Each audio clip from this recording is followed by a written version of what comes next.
actually the second time we put together a joint school improvement or progress update for the school committee. It's worked well for us to be able to sit down together and talk about all the things that we share, even though it communicates differently in the documents and sometimes in presentation, but just to show the effort that the 3 elementary school principals put in to make sure we're working towards a lot of the same things. Of course, at the Bachelor School, we're always focused on achievement, which can be that next step for each individual child. It's not just being advanced on MCAS, it's learning to read fluently, it's learning to tie your shoe, it's everything is part of that for achievement. Bulldog Pride is all we do is we ask every single child, every single adult when they come to the school on a daily basis is to put their best effort. Did you try your hardest today?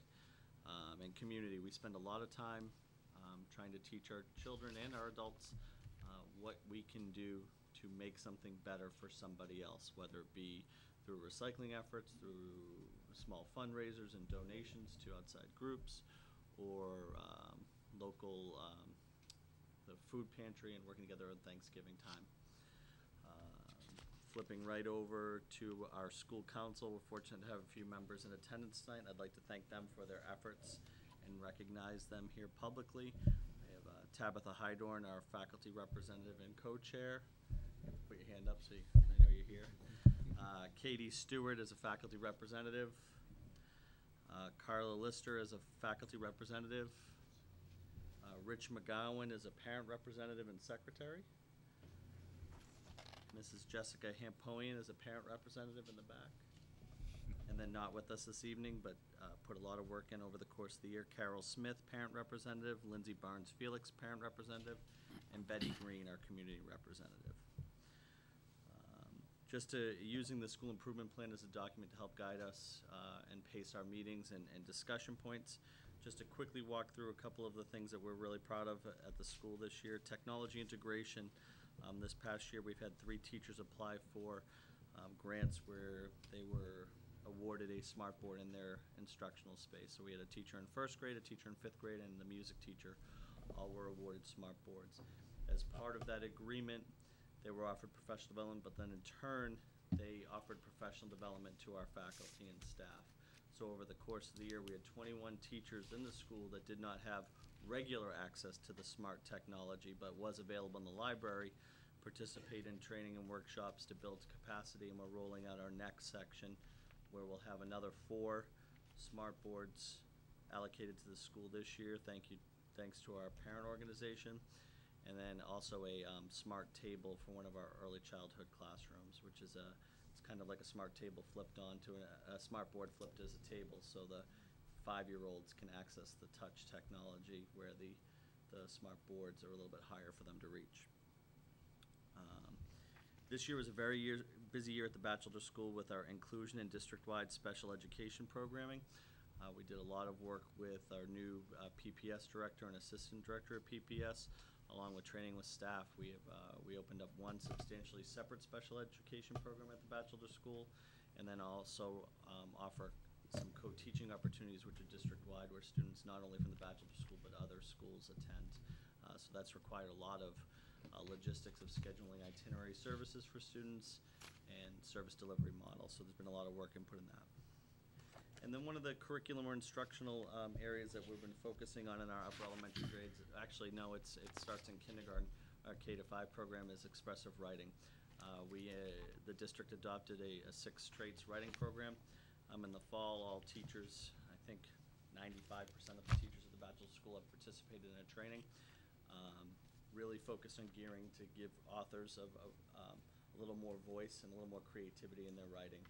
And then on top, using the data from the statewide assessments, looking at our upper elementary students and trying to give them more exposure to some flexible grouping opportunities to improve their writing in a 1-year basis. So we'll be interested to see what kind of percentage points we get off of our next state testing. In our goals, we break them out into 3 categories: curriculum and technology, students and community, and facilities and physical plant. Under curriculum and technology, we're going to in addition to the continuing with the 6 traits writing goal, we are looking to implement foundations in our K-1 classrooms next year, which will require some professional development and some securing of resource and materials. We're looking to continue with our technology integration. It's a tool that is extremely powerful and engaging when used appropriately. And so we're really focusing on securing the technology and then making sure the adults and the children are trained to use it effectively. Science, we did a lot of work with a pilot program in the No Atom this year. I think you're familiar with that in the grade 3. We're really spending a lot of work in our upper elementary, kind of giving the science curriculum and essential questions the attention they deserve. At the same time, researching the best inquiry-based program that we can afford and sustain over a long term. So that's been a little bit of time, and I think it'll be a lot more next year. And then under response to intervention, it's something all the 3 schools have been doing for a long time. There's this phrase that we use in trying to identify and using the data to identify students at risk and measure progress. So for us as a school, and I think as a district, we're really looking at what tools we're going to use, how frequently we're going to measure student progress to be able to communicate to students and families the growth that each child has made. In students and community, we, as part of our positive behavior programs, with Ms. Hydorn, does a lot of work with the faculty and staff with this. The Copying Good program, which is our K-2 program, will be revamped to include some different components this year. Our Bulldog Pride is our 4th and 5th grade program, where students are identified for exemplifying characteristics and behaviors that we want from our older students. And then our Meaningful Work program is our jobs in the community. Students are able to help the school beyond their classroom jobs to get them active and visible in the school community. Next year, we're going to focus a little bit more on our community service learning model. We've done a lot in the school with faculty and students to offer different services within the community to impact the community. We think we're ready for that next step at looking at some more after-school and weekend opportunities to get a little bit bigger, involve students and families to contribute to our local community and beyond, to collectively put together and impact a greater need. And then facilities and physical plan as you're preparing for your secondary building project. The Bachelor School is finishing its 5th full year. It's gone incredibly well. We do have a need for increased parking. It's something that we've started to research and been talking to the superintendent and Mr. Bernard about how that might impact a secondary building project, or if it's something that we need to take on independently. So that's something we'll continue to focus on over the course of next year. Currently, we probably have more employees than parking spots. So unless we start to offer a shuttle or a transit service, we're going to need to find something because we're exceeding the spots.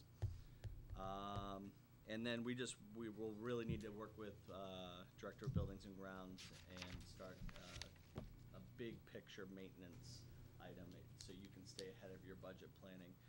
Things that will normally go on your car, it's similar in the building.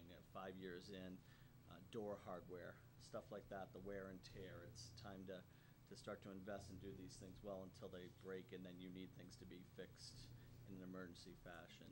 We've been tested over weather with the frost heaves and different things like that. So there's a lot of little to-do lists that we need to prioritize together and make sure we stay ahead of it so we can control the budget. And those are the areas that we'll be focusing on for next year as well. So thank you, School Council, and thank you for your time. Sure. At the Little Elementary School, we did a lot of self-esteem building this year with our students. Microphone. Sorry. And as you can see from the front slide, the faculty and staff believe in the potential of our students. We had a saying that we adopted this year, and it was very well received by the faculty, the students, and the parents. And it was, you can do anything, be anything, create anything, dream anything, become anything, because we believe in you. This year, the council worked diligently on rewriting a mission statement, and many of my school council members are here tonight. Nancy Badavis, the teacher representative and co-chair, is here. Wave, Nancy. There you go. Roseanne Brennan is not here this evening. Jerry Farrelly, parent representative, was here. but I think she left for an 8 o'clock meeting. Yeah, right.